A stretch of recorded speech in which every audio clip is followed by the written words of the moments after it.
The Old Testament reading is from Genesis chapter 45, beginning with the 3rd verse. Joseph said to his brothers, "I am Joseph. Is my father still alive?" But his brothers could not answer him, so dismayed were they at his presence. Then Joseph said to his brothers, "Come closer to me," and they came closer. He said, "I am your brother Joseph, whom you sold into Egypt. And now do not be distressed or angry with yourselves because you sold me here. For God sent me before you to preserve life.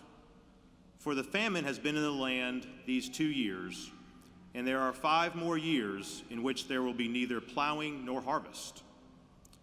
God sent me before you to preserve for you a remnant on earth, and to keep alive for you many survivors.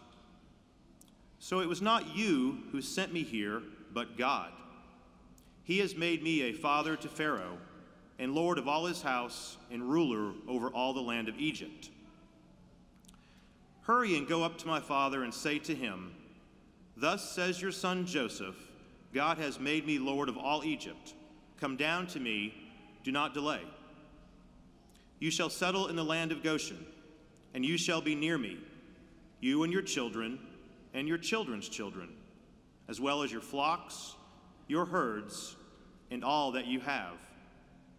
I will provide for you there, since there are 5 more years of famine to come, so that you and your household and all that you have will not come to poverty.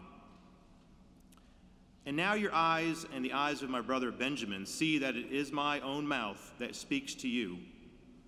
You must tell my father how greatly I am honored in Egypt, and all that you have seen. Hurry and bring my father down here." Then he fell upon his brother Benjamin's neck and wept, while Benjamin wept upon his neck. And he kissed all his brothers and wept upon them. And after that, his brothers talked with him. Please stand for the reading of the gospel.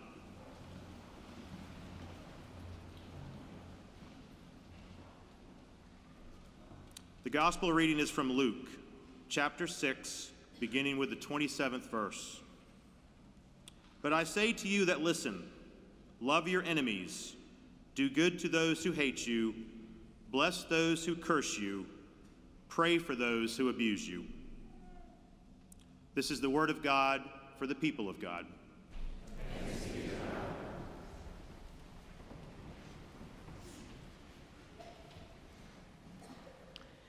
It's a story of reunion, of reconciliation, of being together again as family.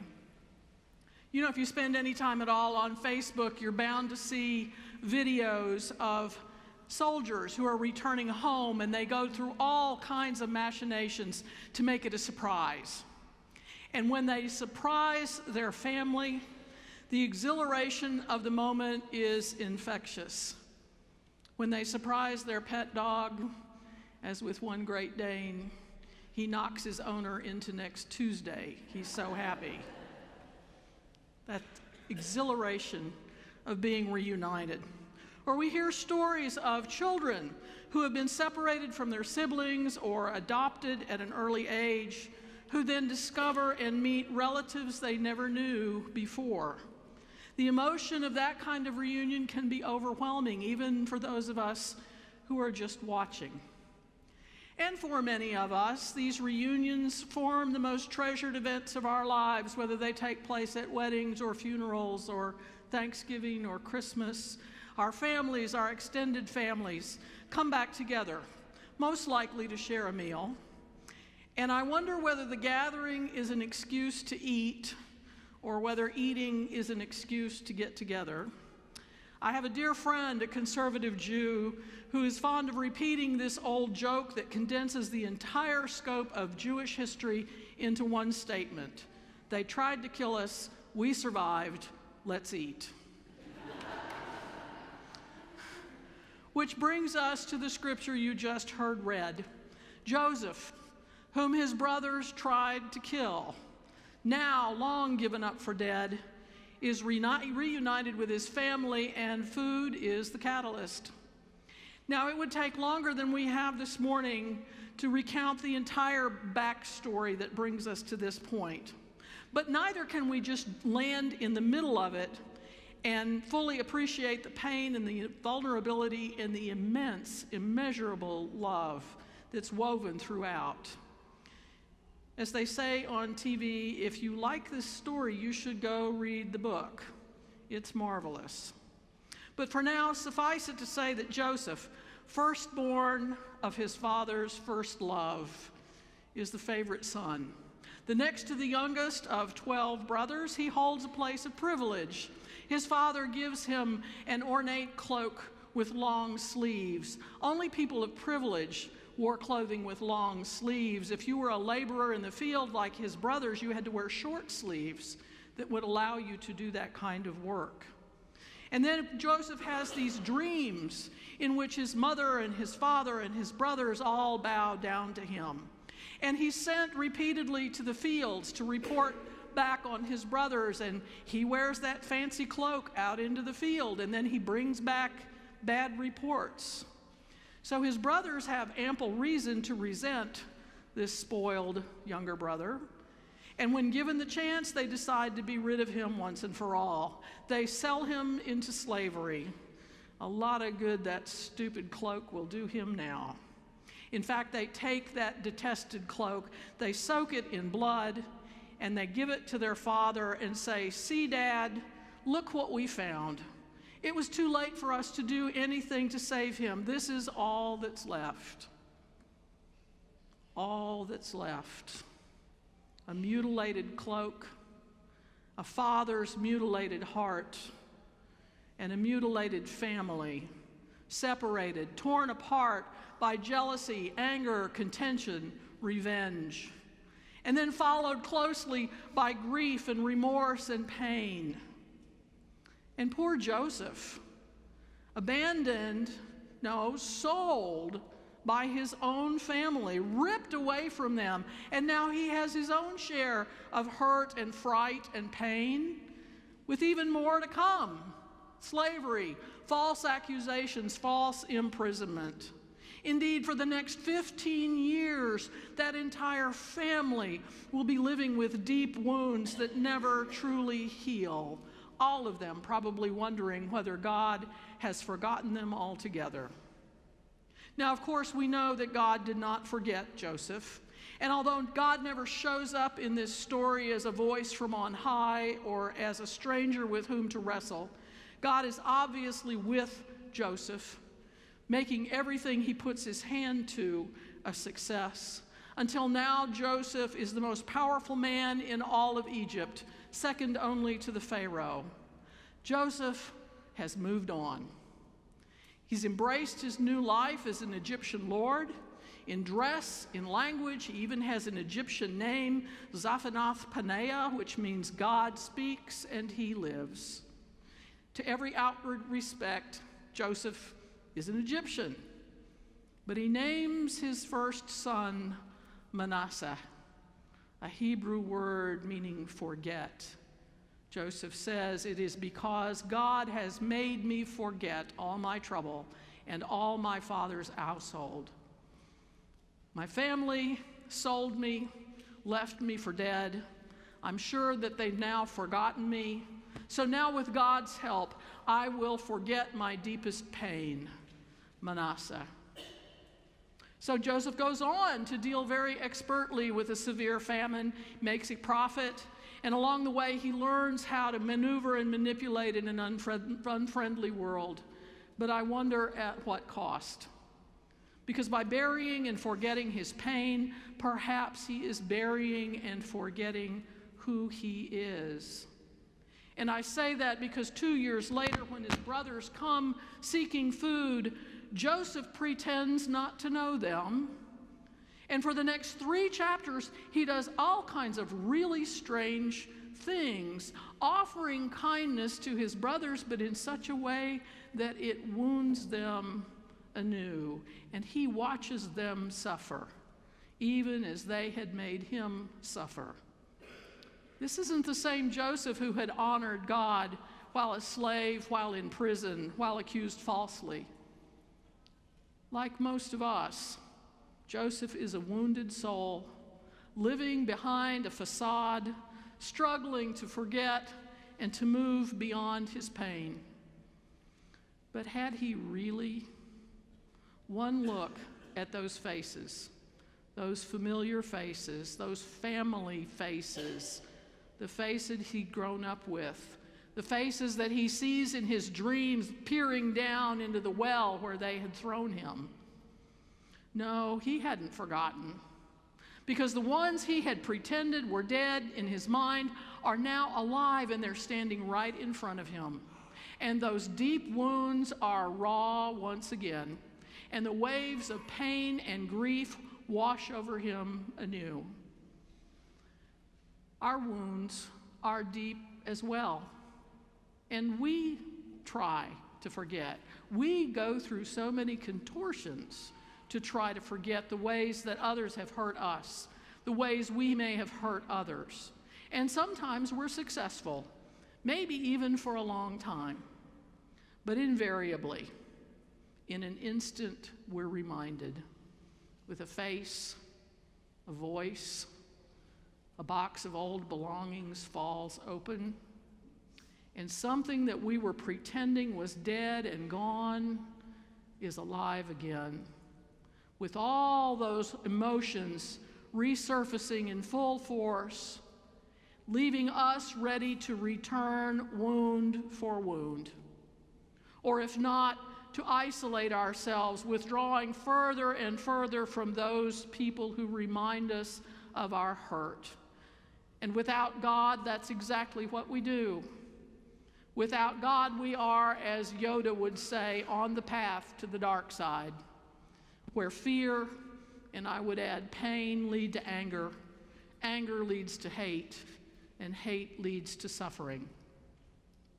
But you see, the story of Joseph is really a story about God. God who is behind the scenes, working in and through and around with our woundedness. God never causes bad things to happen just so he can teach someone a lesson. He did not make the brothers sell Joseph into slavery. He did not set into motion all the calamity that would follow. Instead, what God does is he takes over what has been done by broken and wounded people and repurposes it, using it to bring about good, to bring about healing. God works a healing in Joseph's heart when Joseph sees his little brother Benjamin again. This is another reunion, real life, worthy of Facebook, Instagram, and Twitter all rolled into one. Because after years of separation, grief, and mourning, Joseph is deeply moved, so much so that he has to leave the room to go find a place to weep. Were they tears of sorrow? Tears of regret for all the time lost? Tears of relief? Or maybe all of those at once? Joseph is deeply moved. The Hebrew word used here means to be warmed, to be aroused to compassion. It's the same word that God used to speak of his love for Israel. In the book of Hosea, God says, "How can I give you up, Ephraim? How can I hand you over, Israel? My heart is changed within me. All my compassion is aroused in me." And now Joseph mirrors that, saying, "How can I give you up, Benjamin? How can I hand you over to famine, my brothers? How can I treat you as you have treated me? How can I wound you? Indeed, I cannot, because my heart is changed within me. All my compassion and love are aroused for you." Joseph is in a position to do with his brothers as he pleases, and no one on the face of the planet would fault him. After everything that's been done to him, he has every right for retribution, and yet he is so deeply touched that he makes no move to punish them, to take an eye for an eye. He doesn't even offer them a second chance to make amends, to apologize, to get it right. He's not interested in paybacks. He's not interested in what goes around comes around. Instead, he acts from a place of vulnerability, even weakness, before his brothers, because you see, he sets aside that Egyptian facade. He lets go of the trappings of royalty and power. He takes a big risk and reveals himself using his given name, Joseph, to add, as in adding compassion to a contentious situation. And he makes the first move, all for the sake of reconciliation. He says, I am Joseph, your brother. Come near to me. Don't be afraid. Whatever you did to me, God has taken it over and used it for good. I am Joseph, your brother. And he kissed all his brothers, and they all wept. What might happen if you and I regarded those who threaten us, who hurt us? What would happen if we regarded them with compassion? What if we allowed ourselves to be deeply moved, so much so that we could say to those who have hurt us, those who may be our enemies, we may say to them, here I am, your brother, your sister. God has taken over whatever it is we've done and used it for good, used it for healing. Because you see, God intends all things for good. That's been his modus operandi since the very beginning, making and remaking his creation good, very good. It's a new moment of remaking when God warms Joseph's heart, the one who's had everything taken away from him, his cloak, his redemption, his freedom, his safety. He now has the power to give. The wounded man is healed and becomes the healer. What has been broken is made whole. What has been torn apart is reunited. Enemies weep together and are reconciled. In this day and age, can we be vulnerable enough to pray for that? Can we set aside our own facades or positions of privilege or power and allow God to take over whatever has been done so that we, wounded as we are, might become healers? See, the greatest wounded healer is the one who stands right at the center of history. He's the one that completely embodies all the good that God has done and intended for his creation. The Jesus Storybook Bible gets it just right. It says, one day, God would send another prince, a young prince whose heart would break. Like Joseph, he would leave his home and his father. His brothers would hate him and want him dead. He would be sold. He would be punished, even though he had done nothing wrong. But God would use everything that happened to this young prince, even the bad things, to do something good, to forgive the sins of the whole world. That wounded healer is here in our midst, even now, saying to each one of us, I am Jesus, your brother. Do not be distressed or angry, but come closer to me, for I am Jesus, your brother. Thanks be to God.